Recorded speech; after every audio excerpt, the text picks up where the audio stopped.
but iconic I would band. love to go see Iconic band. Mm-hmm. For anybody listening to this, Zach is thinking super hard right now. I'm going. Okay. Bob Seger, but it would be the live version of what is it? Beautiful Loser, Traveling Man, Beautiful Loser. I like those are my five. I think I would just throw in there, trying to. They all each have their own sound. They don't fall under the same genre. I mean, the umbrella of classic rock, but that's the five that come to mind. I mean, if you like the classic rock, that's the whole point, is that I wanted to do something different with you, because I thought it would be interesting to get the perspective of like what your songs, because you work in radio, you hear music all day long. So you're not going to pick the same shit that everything else that everybody else. I'm excited, so I'm talking with my hands. But, you're not going to be the average person who's going to pick the same shit you've probably heard 10 times a day for 20 years.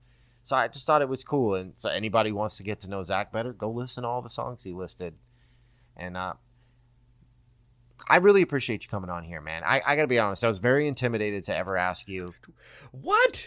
Really? I mean, I think you really don't. I think you really don't appreciate how well known you really are, and how highly regarded you are within like the indie podcast community. For me, it's like long before I ever met you, your name was everywhere. It was always being mentioned on Twitter. It was people in podcasts that you weren't even on talked about you. And then, I'd hear you and I'd be like, oh man, for the longest time, I thought you were like my dad's age, just because your voice was very intimidating. I was like, Jesus Christ. So I just wanted to say, I love that I got to know you, and I just wanted to say thank you for coming on the show, man. It means a lot. Well, thank you for the invite. I appreciate that, and for the kind words. I don't take compliments well, and I don't believe, or I don't like to believe it. A lot of it it's just how I am.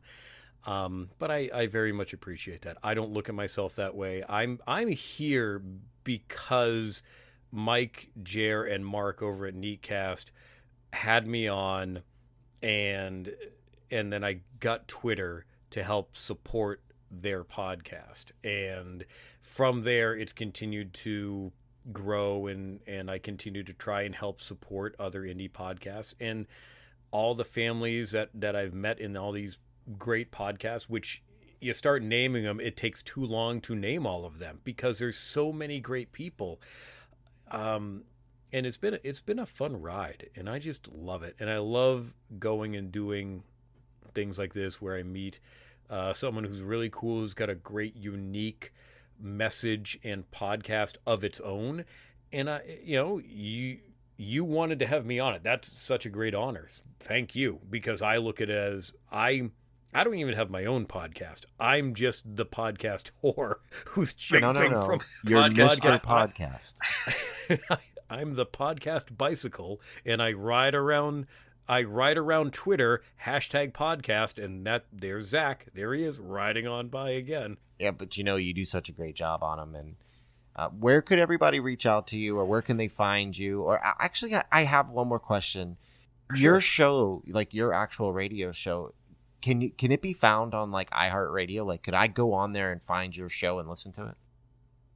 Not through iHeart. iHeart is just iHeart stations. They are the biggest conglomerate of stations in the world.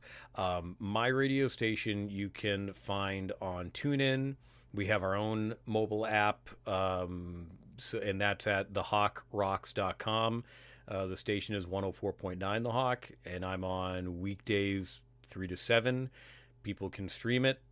You can stream through your smartphone with the app, a smart speaker.